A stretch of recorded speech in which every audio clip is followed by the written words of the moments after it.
encuentro palabras para expresar lo que siento por ti, Jesús. Aunque mi voz se calle, mi alma habla por mí en tu luz. Soy de poco hablar, no me sé expresar, pero tú conoces cada latido que te busca sin parar. Escucha el sonido del corazón que grita fuerte: te amo, Señor.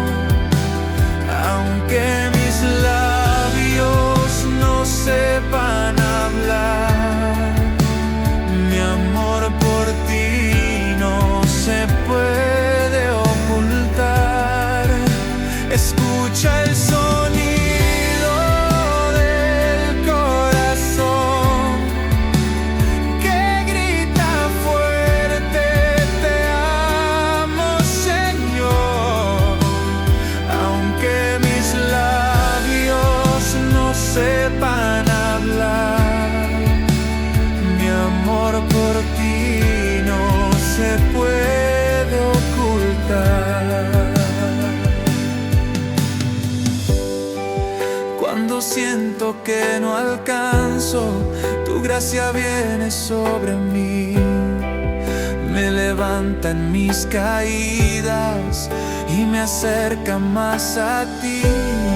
No tengo mucho que ofrecer, solo un corazón sincero que late fuerte en tu presencia, porque contigo todo es verdadero.